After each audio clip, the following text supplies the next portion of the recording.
Mike, you got Dylan Cease going on the mound for you today. I would imagine that's a pretty good feeling going out there with him out there. Yeah, really good feeling. We have confidence in all our guys. Dylan clearly, guy we feel really good when he takes the mound. Had a very good spring training, and really fired up seeing pitch tonight. Do you think it's maybe a little underrated what he's done the last 4 years in terms of his consistency in taking the ball? I mean, he's 32 plus starts each of the last 4 years, which is impressive under any circumstances, especially with a power guy like he is. Potentially underrated. Not for me. It's one of the biggest things that of many I value about Dylan, but right towards the top.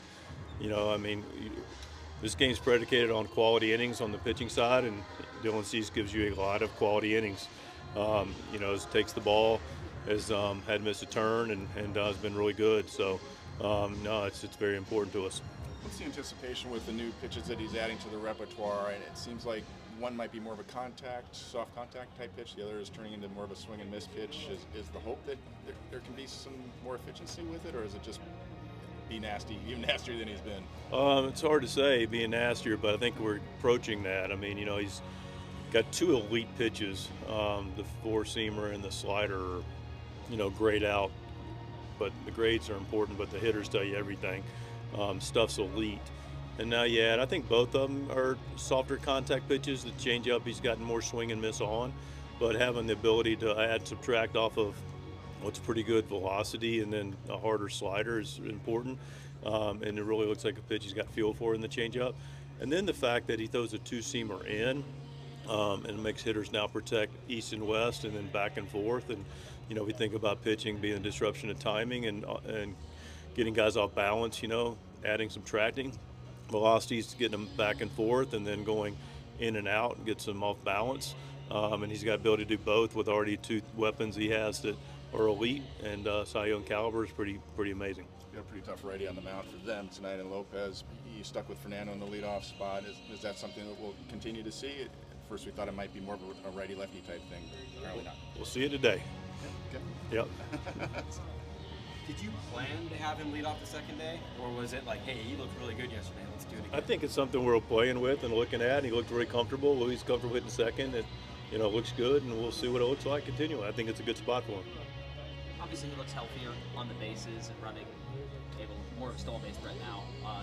Is that curtailed in any way, understanding the length of the season, or is he just kind of free reign as he goes right now? This is a guy, we don't like to put governors on anybody. Sometimes they have to play with a little bit of governors relative to their health. These guys, as the season goes on, the regulars, all guys, regardless in that clubhouse, are dealing with something.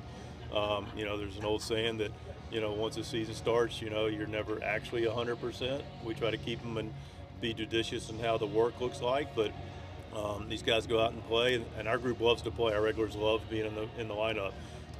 Last year he had a little bit of governor on him, actually a big governor on him. He's playing with a stress fracture in his leg, so effectively a broken leg, and still made an all-star team. Feels great, feels healthy, and that's what we're going to see out of Fernando. He's a dynamic player.